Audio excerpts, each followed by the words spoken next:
विघ्नहर्ता श्री गणेश, श्री गणेश, श्री गणेश। प्रथम पूज्य गणेश जी और कुमार कार्तिकेय जी को अनेकों धन्यवाद। यदि वो इस स्थिति को नहीं संभालते तो मेरे पास कोई कार्य ही नहीं रहता। जब स्वर्ग में धन ही नहीं होता तो मैं किसका संरक्षण करता?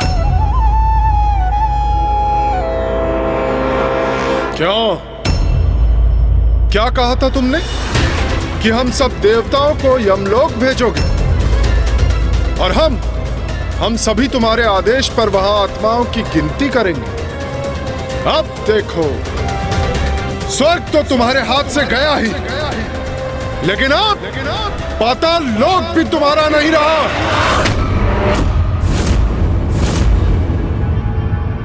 प्रतीत होता है तुम सब असुर यमलोक जाने पर बाध्य होंगे।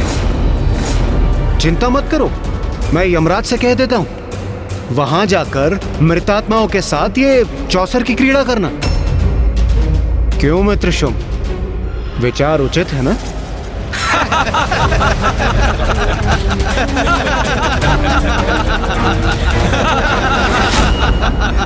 नहीं देवराजेंद्र, हम इन असुरों के समान नहीं हैं। हम कपट क्रीड़ा से इनका पाताल नहीं छीनेंगे इनसे। जो असुरों का था वो इन्हीं के पास रहेगा, क्योंकि अन्य किसी की संपत्ति पर लालच की दृष्टि रखना सर्वथा अनुचित है। और असुर महानायक शुंभ, आप सभी को यहाँ से कहीं और जाने की कोई आवश्यकता नहीं है। किंतु जो आपने मायावी पासों की सहायता से हमसे छीना था, हमें बस वही लौटाना होगा आपको। जिस पर मेरा स्वामित्व स्थापित हो चुका है, उसे मैं कैसे लौटा दूं? कुछ नहीं लौटाऊंगा मैं, कुछ नहीं।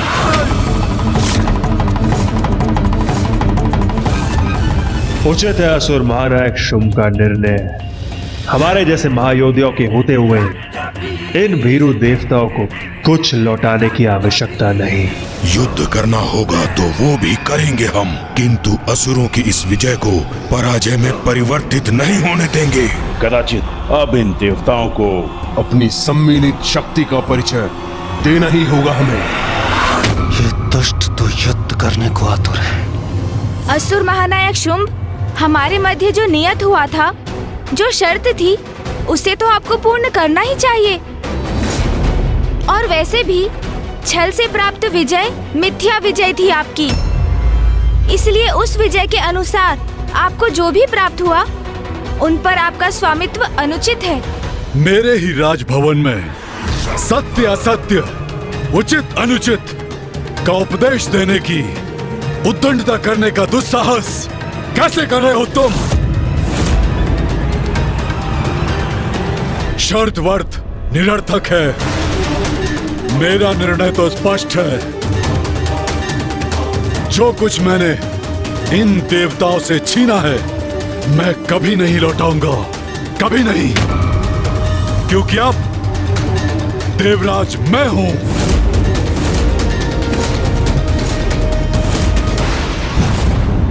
ये शुंभ क्या कर रहा है?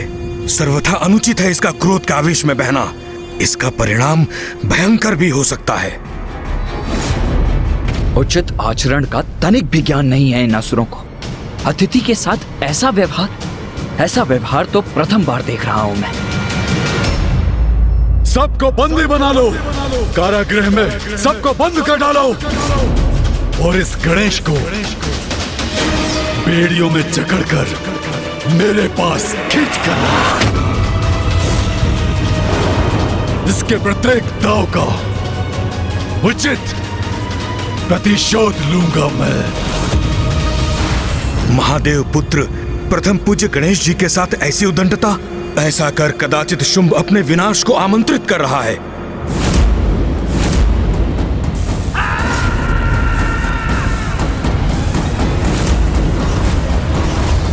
अब हमारी विद्युत शक्ति के बंदी बनोगे तुम।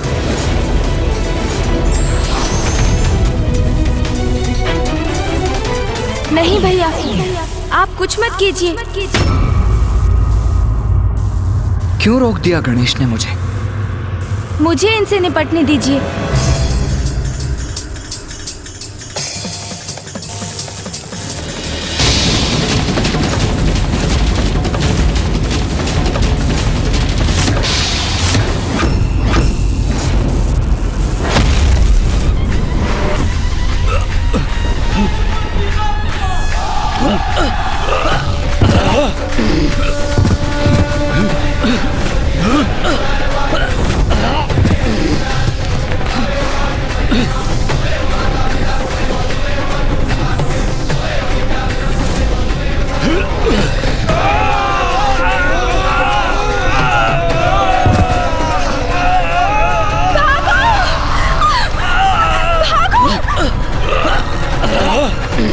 मेरे ही राजभवन में मुझ पर और मेरे सेनापतियों पर ही अपनी शक्ति का प्रयोग किया इसने। मेरे सेनापतियों को कष्ट पहुंचाया तुमने, तुम्हें इसका दंड अवश्य दूंगा।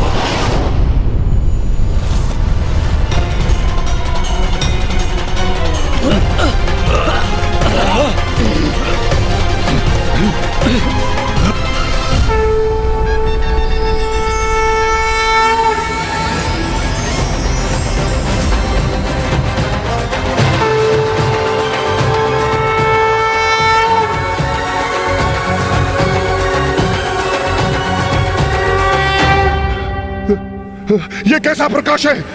हमें कुछ दिखाई क्यों नहीं दे रहा है? कुछ नहीं दिखाई दे रहा है। प्रथम पूज्य गणेश जी की अपार शक्ति का सामना कहां कर सकेंगे दुष्टासुर?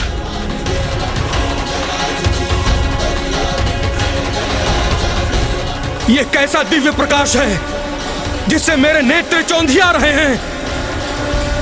प्रथम पूज्य गणेश जी, हम कृतार्थ हुए। आपने इस विनाश से हमारी रक्षा ही नहीं की, अपितु अपने इस विराट रूप के दर्शन देकर हमें धन्य किया है प्रभु।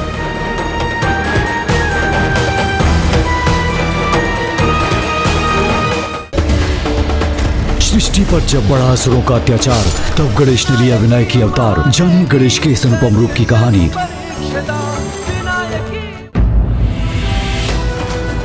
ये क्या महादेव पुत्र प्रथम पूज्य गणेश विराट रूप में दर्शन दे रहे हैं, किंतु मैं उन्हें क्यों नहीं देख पा रहा हूं? मैं तो ऋषि हूं, महादेव का भक्त हूं, फिर भी मैं गणेश जी के दिव्य दर्शन करने में असमर्थ क्यों हूं? मुझे दर्शन दीजिए प्रभु, मुझ पर कृपा कीजिए, मुझे अपने विराट रूप के दर्शन से वंचित मत कीजिए। असुर गुरु शुक्राचार्य, मुझे आपका स्वर सुनाई पड़ रहा है प्रभु, किंतु मैं आपको देख नहीं पा रहा हूँ। आप मुझे नहीं देख पा रहे हैं क्योंकि आपको सत्पुरुषों से अधिक कुकर्मियों की संगति प्रिय है। व्यक्ति की संगति का चुनाव उसके समस्त जीवन का आधार बनता है। आप देवादिदेव के आदेश से ही असुरों का मार्गदर्शन करते हैं, ये सत्य है, किंतु इस कारण इनकी बुराई से आप भी प्रभावित हुए हैं।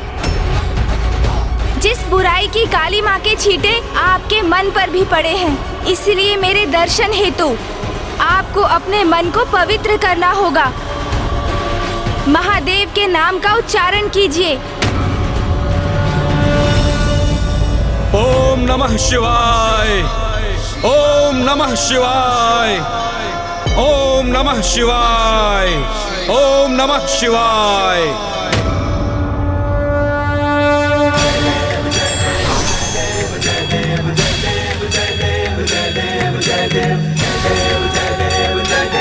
प्रभु, असुर गुरु शुक्राचार्य, आप असुरों के गुरु हैं, उनके पिता समान हैं।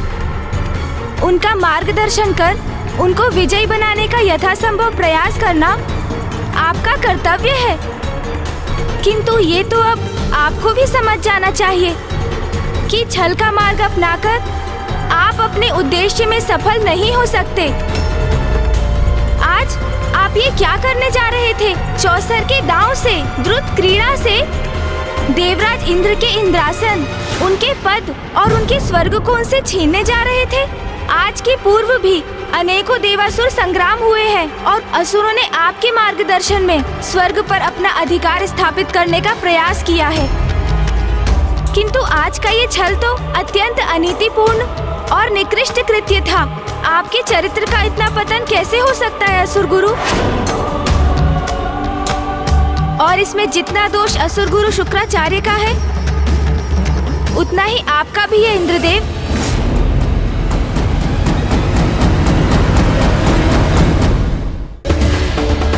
सृष्टि पर जब बढ़ा असुरों का अत्याचार, तब गणेश ने लिया विनायक अवतार। जानिए गणेश के इस अनुपम रूप की कहानी।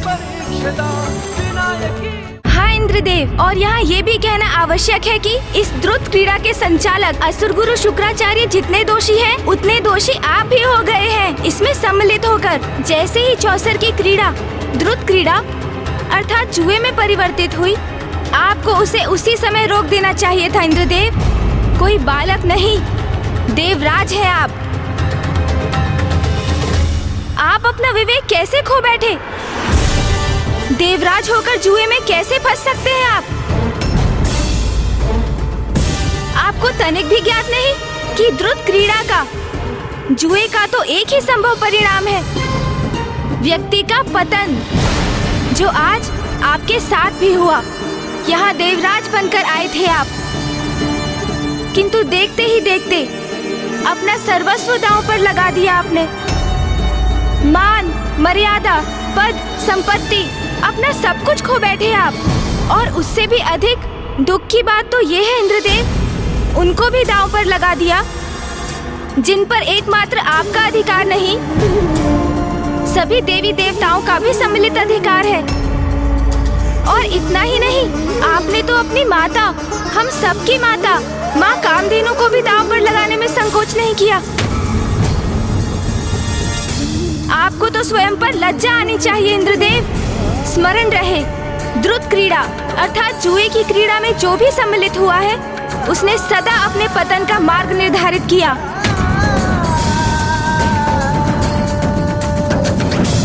जुए से व्यक्ति स्वयं तो निर्धनता की ओर अग्रसर होता ही है और समुदाय तक को महासंकट में डाल देता है।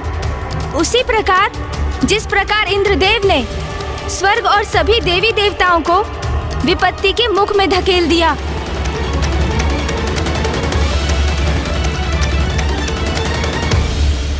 इतिहास साक्षी रहेगा कि जब जब संसार में द्रुत क्रीड़ा होगी, जुआ होगा, तब तब संसार विनाश और पतन की क्रीड़ा का भी प्रत्यक्षदर्शी बनेगा। प्रथम पूज्य गणेश जी, मुझसे बहुत बड़ी भूल हुई। मैं अपने आचरण, निर्णय और व्यवहार के लिए लज्जित हूं प्रभु। मैं आपसे वचन देता हूं, ऐसी भूल मुझसे पुनः नहीं होगी। मुझे क्षमा कर दीजिए प्रभु, क्षमा कर दीजिए मुझे।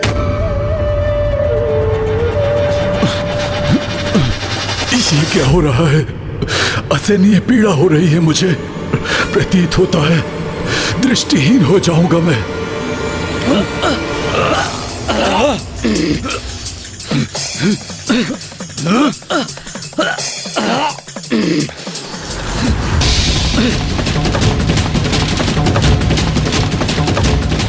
ये क्या हो रहा है? इन असुरों की दृष्टि क्यों खोती जा रही है?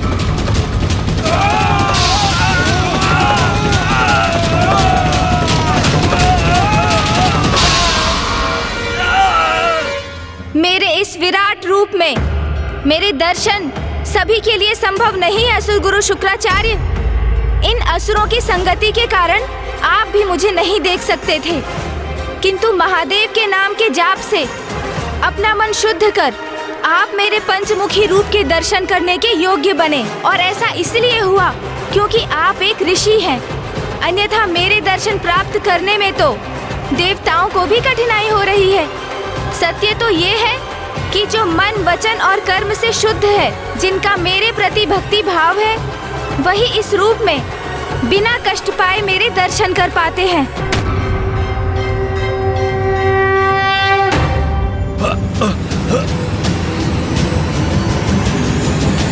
शुंभ निशुंभ, चंड मुंड, रक्तबीज और धूम्रलोचन, इन चारों के विचारों और कर्मों दोनों में ही अशुद्धियां हैं।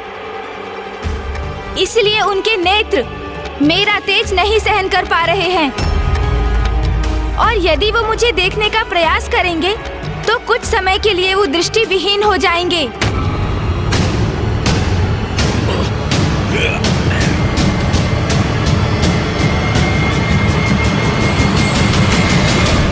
अभी भी समय है, संभल जाइए असुर गुरु। शुंभ निशुंभ और उनके सेनापतियों को ब्रह्मदेव और महादेव से वरदान अवश्य प्राप्त है, किंतु आप भूल रहे हैं। यदि वो पुनः अपनी सीमाओं का उल्लंघन करेंगे तो उन्हें उनका दंड अवश्य प्राप्त होगा, और उन्हें दंडित करने वाली शक्ति इतनी प्रचंड, इतनी शक्तिशाली होगी कि इन्हें ऐसी भयंकर मृत्यु प्रदान करेगी कि इनके शव भी नहीं पहचान सकेंगे आप। इसलिए ऐसी कोई परिस्थिति उत्पन्न मत कीजिए जिसके कारण पुनः देवासुर संग्राम छिड़ जाए, क्योंकि आपके शिष्य असुर कितने भी बलशाली क्यों ना हो जाएं, उनके अधर्म के प्रति उनका रुझान और उनका अविवेकपूर्ण आचरण उन्हें कभी विजय नहीं होने देगा।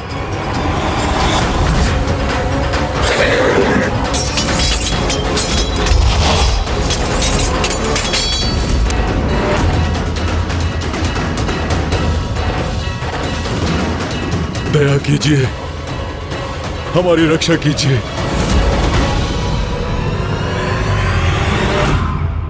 असुर गुरु शुक्राचार्य, ये मेरी चेतावनी है आपके लिए।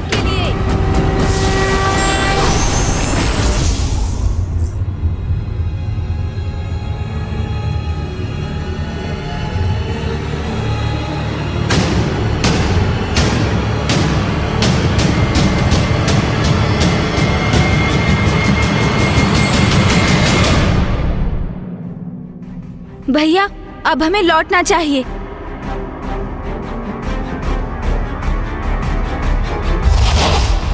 मैं इनको नहीं जाने दूंगा, मैं इनका वध कर दूंगा।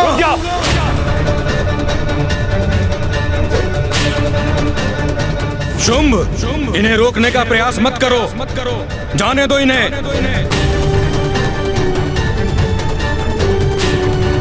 हमने इनसे जो भी प्राप्त किया है शांति पूर्वक लौटा दो।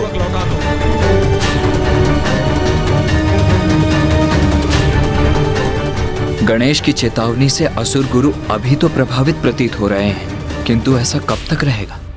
तुम्हारे और इंद्रदेव के बीच यही नियत हुआ था। उस शर्त की मर्यादा का पालन करो और देवताओं की निधियों को वापस लौटने दो।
जो कुछ प्राप्त किया था हमने, सब छिन गया हमसे।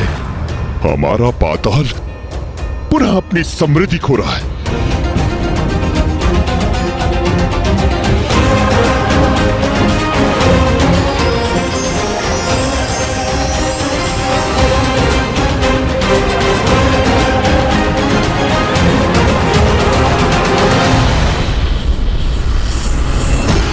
हमारे भंडार अन्न से रिक्त हो रहे हैं। पाताल के वृक्ष आदि भी प्रभावित हो रहे हैं। यहाँ की प्रकृति हमसे रुष्ट हो रही है।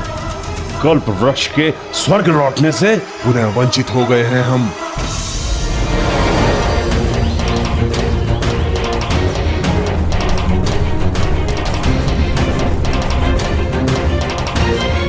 हमारी विजय को पराजय में परिवर्तित कर दिया इन दोनों ने। आप बड़े चिंतित प्रतीत हो रहे हैं, किंतु आपको चिंता करने की कोई आवश्यकता नहीं है। असुर महानायक शुंभ जी, आपकी मणियां और स्वर्ण जो आपने स्वर्ग लोक भेजे थे, वो सभी आपके धन कोष में लौट चुके हैं, क्योंकि आप असुरों के विपरीत अनुचित साधन से प्राप्त किसी भी वस्तु को अपने अधिकार में नहीं रखते। हम मेरे विचार से हम यहाँ जो करने आए थे वो हो चुका है। अब सब कुछ यथावत हो गया है, तो हमें यहाँ से प्रस्थान करना चाहिए गणेश।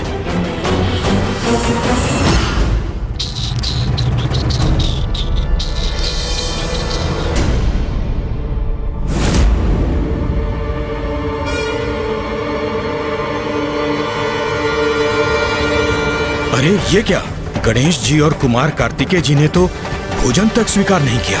छल मैंने नहीं, आपने किया है असुर महानायक। मायावी पासों से क्रीड़ा कर अन्याय तो आप कर रहे थे।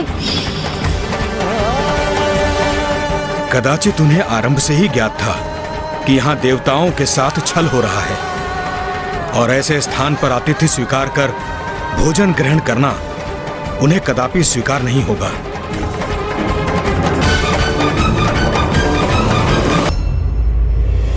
मैं उन दोनों को अपने हाथों से मसल कर रख देता। आपने उन्हें क्यों जाने दिया असुर गुरु? क्यों? अपने वचनों से अपनी मूर्खता का प्रदर्शन मत करो शुंभ। महादेव पुत्र प्रथम पूज्य गणेश जी की अपार शक्ति का प्रदर्शन देखकर भी उनके सामर्थ्य को समझ नहीं सके तुम कदापि बंदी नहीं बना पाते उन्हें। तो असुर गुरु क्या करें हम? मैंने और मेरे भ्राता निशुंभ ने घोर तपस्या कर वरदान इसलिए प्राप्त नहीं किया था कि गणेश के भय से हम इस पाताल में छुप कर बैठ जाएं। ज्ञात है हमें गणेश जी के कारण आज हम विजय प्राप्त कर भी पराजित हो गए। अब हमें और विचार करना पड़ेगा और इससे भी बड़ी चाल चलने की योजना बनानी पड़ेगी। उचित है असुर गुरु, आपका कथन उचित है। इस बार हम ऐसी चाल चलेंगे जो गणेश और कार्तिकेय की समझ के बाहर हो, जिस चाल से वो स्तब्ध और निरुत्तर हो जाए। और इस बार हमारी कपट योजना का उनके पास कोई तोड़ न हो।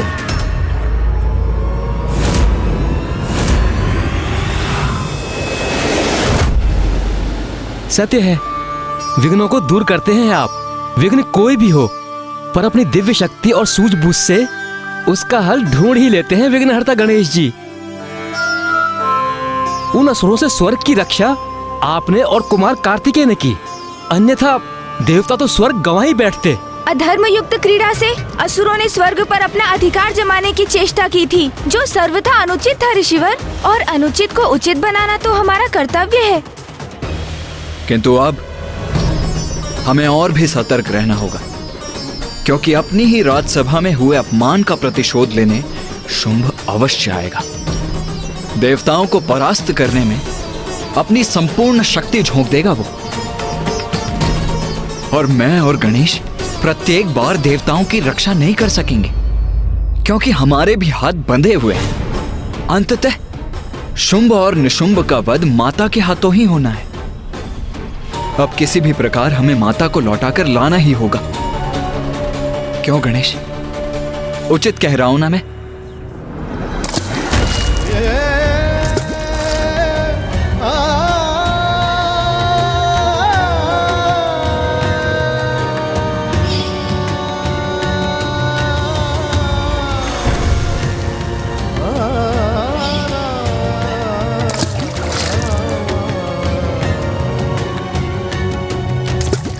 कुमार कार्तिकेय, जब से आप दोनों पाताल से लौटे हैं, गणेश जी का ध्यान बटा हुआ है। वो विचलित प्रतीत हो रहे हैं।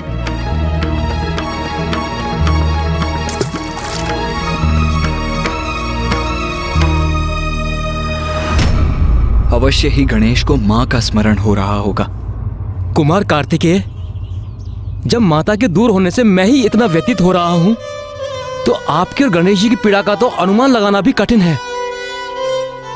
आप जाइए, गणेश जी को संभालिए। माँ, कहाँ है आप माँ?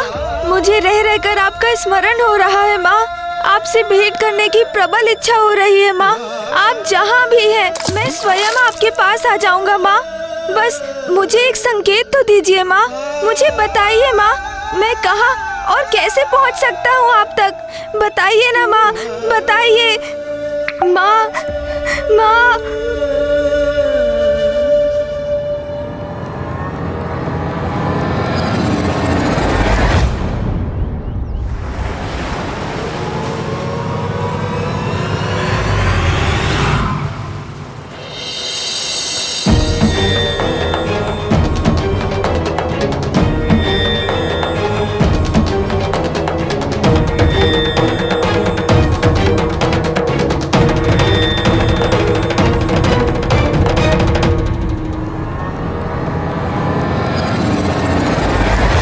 अनुज गणेश, तुम यहां अकेले क्यों खड़े हो?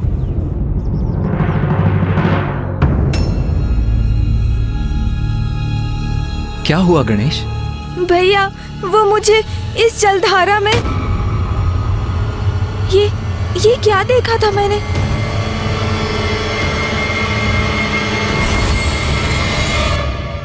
मुझे ज्ञात है गणेश कि नदी का ये तट, ये जलधारा तुम्हारे भीतर मां की स्मृति को जागृत कर तुम्हें भावुक कर रही है। क्योंकि अभी कुछ समय पूर्व मां महाकाली ने हमें यही दर्शन दिए थे।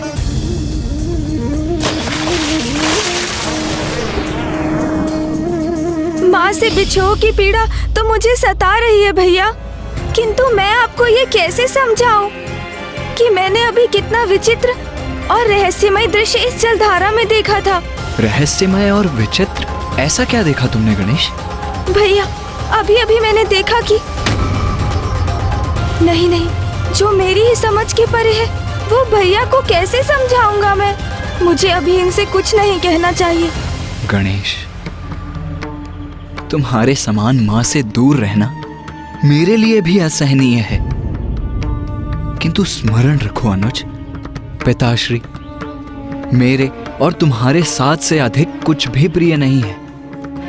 यदि वो हमसे दूर हुई हैं, तो इसके पीछे अवश्य कोई बहुत बड़ा कारण है, क्योंकि हमसे उनका ये वियोग तो उन्हें भी अपार कष्ट दे रहा होगा अनुज। हाँ भैया, किंतु फिर भी हमें माँ को ढूंढने का यथासंभव प्रयास करना चाहिए। आज जो पाताल में घटित हुआ, उसकी तो हम दोनों ही साक्षी है ना भैया। शुंभ निशुंभ असुर गुरु शुक्राचार्य के मार्गदर्शन में किसी भी प्रकार देवताओं को क्षति पहुंचाने में आतुर है। उन्हें रोकना अति आवश्यक है भैया, और वो माँ ही कर सकती हैं। इसलिए हमें शीघ्र माँ तक ये सूचना पहुंचानी ही होगी। सृष्टि पर जब बढ़ा असुरों का अत्याचार, तब गणेश ने लिया विनायक की अवतार। जानिए गणेश के इस अनुपम रूप की कहानी। उचित कहते हो तुम।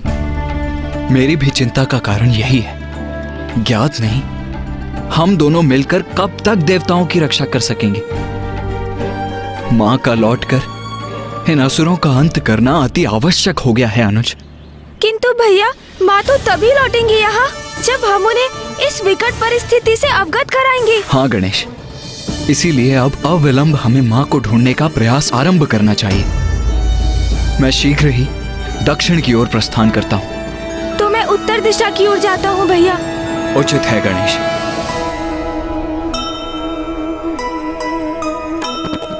माता के लिए पुत्र हुए व्याकुल,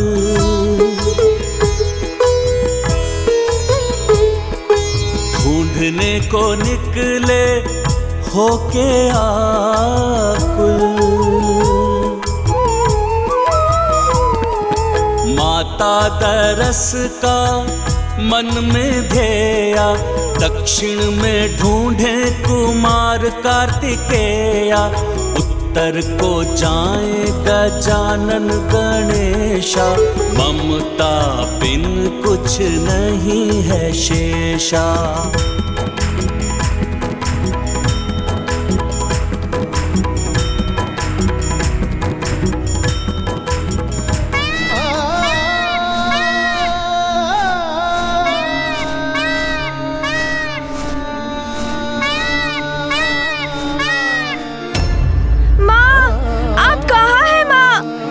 पुकार सुनिए माँ, माँ। नहीं, मैं इस प्रकार निराश नहीं हो सकता। माँ तक पहुँचने का कोई ना कोई उपाय तो ढूंढना ही होगा मुझे। प्रभु, माता को ढूंढना है ना हमें, तो फिर हम यहाँ क्यों रुक गए? मूषक जी, कदाचित इस प्रकार चारों दिशाओं में घूमकर माता को ढूंढने का कोई लाभ नहीं होगा। उनके निकट पहुंचने के लिए हमें कोई युक्ति ढूंढकर एक योजना बनानी होगी। आप सर्वथा उचित कह रहे हैं प्रभु, किंतु ऐसी कौन सी युक्ति और किस योजना का प्रयोग करेंगे आप? मूषक जी, माँ किसी बड़े प्रयोजन से हमसे दूर गई है, इसलिए उनकी इच्छा के बिना उन्हें ढूंढने के हमारे सभी प्रयास विफल होंगे।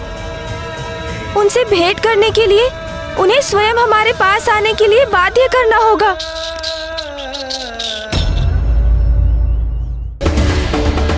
सृष्टि पर जब बढ़ा असुरों का अत्याचार, तब गणेश ने लिया विनायक की अवतार। जानिए गणेश के इस अनुपम रूप की कहानी। प्रभु,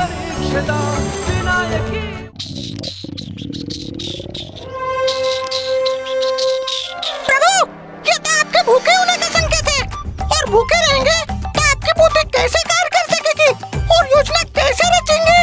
मैं तो भूखा होने के कारण ही आपको कोई सुझाव नहीं दे पा रहा हूँ, अन्यथा सदा के समान अपनी चतुर बुद्धि से ऐसे अचूक युक्ति सुझाता कि आप भी अचंभित रह जाते प्रभु। अवश्य मूषक जी, अवश्य। आपकी चतुराई के समक्ष तो सब निरुत्तर हो जाते हैं। भूख तो बहुत प्रबल लगी है मुझे, किंतु माँ के बिना मेरा मन तो तनिक भी नहीं लग रहा है। माँ, आप कहाँ हैं माँ? मैं भूखा हूँ। माँ, माँ, मैं भूखा हूँ और माँ यहाँ नहीं है। मूषक जी, आपने सुना मैंने क्या कहा? मैं भूखा हूँ, मैं भूखा हूँ। प्रभु, वही तो मैंने भी कहा। आप मेरे ही कथन को क्यों दूर आ रहे हैं? आप इतने विचलित मत होइए, भोजन कर लीजिए, फिर हमें अवश्य कोई उपाय सूझेगा। सूझ गई युक्ति मूषक जी, और योजना भी तैयार है। अब आप अपनी चिंता त्याग दीजिए। हाँ प्रभु, कैसे त्याग दूं अपनी चिंता प्रभु? भूखा तो मैं भी हूँ। माँ, मुझे भूख सता रही है माँ, किंतु जब तक आप स्वयं अपने हाथों से भोजन नहीं खिलाएंगी, मैं भोजन का एक कौर भी ग्रहण नहीं करूँगा माँ।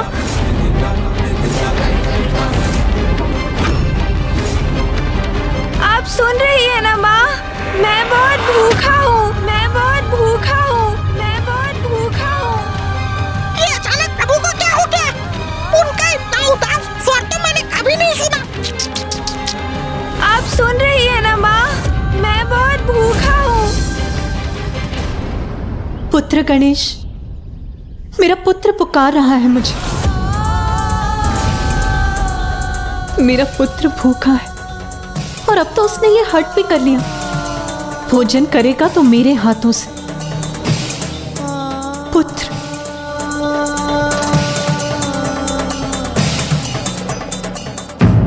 नहीं प्रभु, ऐसा मत कीजिए। बिना भोजन के आप कैसे रह सकेंगे प्रभु? मूषक जी, मेरा निश्चय अटल है। अब तो मेरे मुख में भोजन का एक भी ग्रास तभी प्रवेश करेगा जब स्वयं माँ अपने हाथों से मुझे खिलाएंगी। पुत्र, ये कैसा हट कर लिया है तुमने? योग नियम।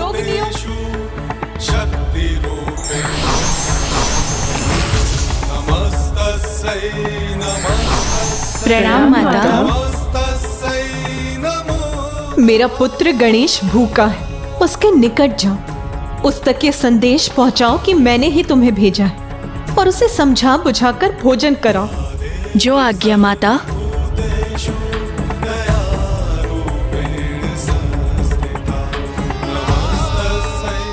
पुत्र गणेश, अपना ये हट त्याग कर भोजन अवश्य करना तुम पुत्र।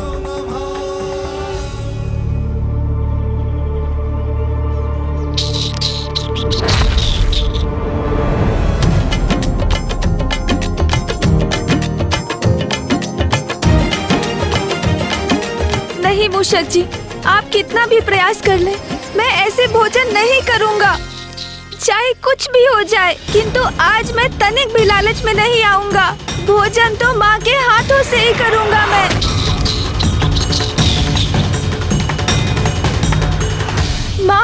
माँ मुझे अपने निकट बुला लीजिए, अपने निकट बुला लीजिए माँ, अपने इस पुत्र को बुला लीजिए। पुत्र गणेश, मुझे इस प्रकार पुकार कर विवश मत करो। पुत्र गणेश,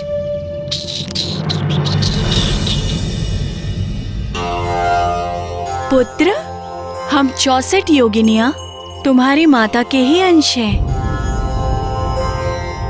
प्रणाम माताओं। पुत्र, तुम्हारी माता तुम्हें लेकर बहुत चिंतित हैं। तुमने भोजन जो नहीं किया है, इसलिए उन्होंने हमें आदेश दिया है कि हम यहाँ आकर तुम्हें भोजन कराएं। प्रभु कुछ भोजन करेंगे तो मेरे भी उधर में कुछ जाएगा। अब योगिनी माता के ये आग्रह अस्वीकार मत कीजिएगा प्रभु। माताओं, मुझे क्षमा कीजिएगा, आप सभी मेरी माता के ही समान हैं। किंतु जब तक मैं स्वयं अपनी माता से भेंट नहीं करूंगा, भोजन तो मैं कदापि नहीं करूंगा। आप यहाँ माता के आदेश से आई है ना, तो इसका अर्थ है आपको ज्ञात है कि वो कहाँ है। और ये मेरा दृढ़ निश्चय है कि भोजन तो मैं उनके हाथों से ही प्राप्त करूंगा। इसलिए मुझे भोजन कराने के उनके आदेश का पालन करने हेतु आप सभी से मेरी प्रार्थना है कि आप मुझे उन तक ले चलिए। उचित है पुत्र, चलो हमारे साथ। अरे वाह प्रभु, आपकी युक्ति कार्य कर गई।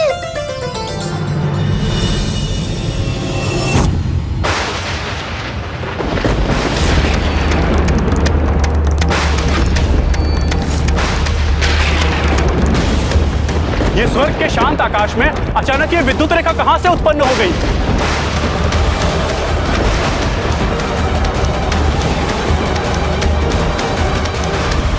ये क्या हो रहा है? ये तो स्वर्ग पर किसी शत्रु का आगमन प्रतीत होता है।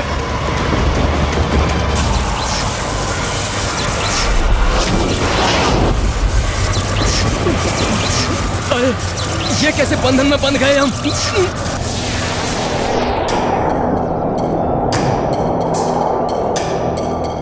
अपने हट से आपको विवश करने के लिए मुझे क्षमा कर दीजिए माँ, किंतु इसके दो कारण है माँ।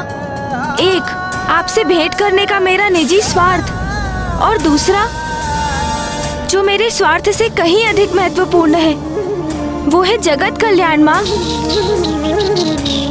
क्योंकि मुझे ये आभास हो रहा है कि असुरों की अगली चाल बहुत भयंकर होगी। उन्हें रोकना अति आवश्यक है माँ।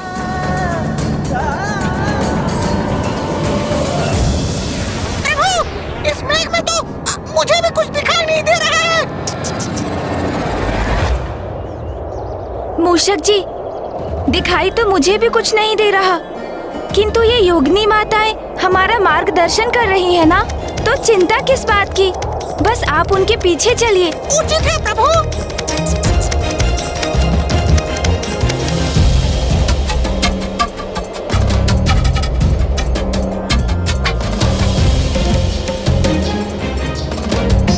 अरे अब तो सब स्पष्ट दिखाई देने लगा। कितना सुंदर दृश्य है। विंध्याचल पर्वत, ये मुझे पूर्व में क्यों नहीं दिखाई दिया कि माँ का यहाँ आना तो स्वाभाविक है, क्योंकि माँ ने जब माता कात्यायनी का रूप लिया था तो वो साधना करने यहीं तो आई थी। मूषक जी, माताएं नीचे उतर रही हैं, अब हमें भी उनके पीछे जाना चाहिए। उचित है प्रभु।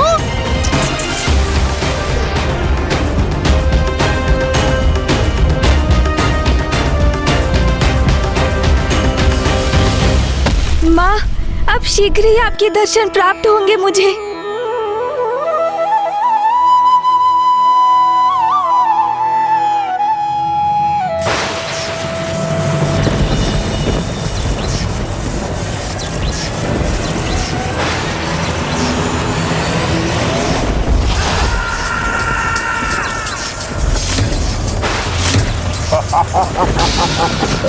भ्रातामुंड, कितना आनंद आ रहा है इन शब्द और आतंकित देव प्रहरियों को देखकर। हाँ भ्राता, ये तो मात्र आरंभ है। इसका अंत तो तब होगा जब इंद्र और अन्य सभी देवता हमारी असुर सेना के सामने घुटने टेक देंगे।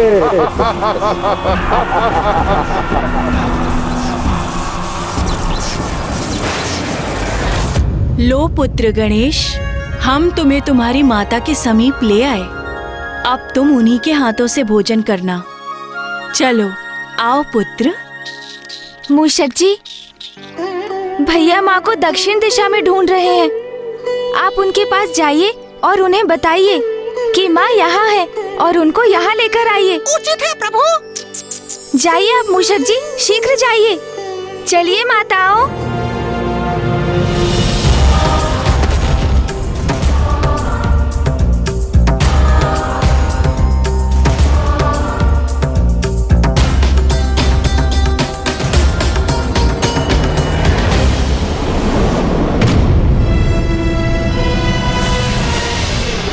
ये क्या?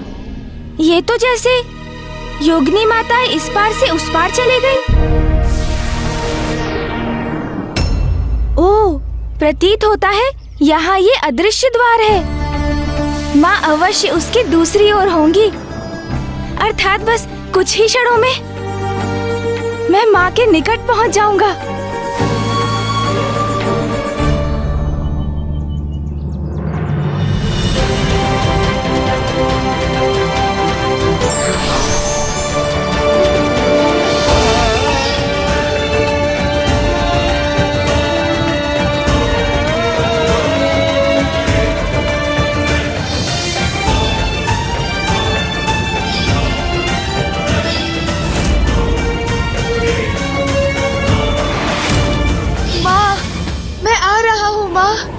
आ रहा हूँ मैं।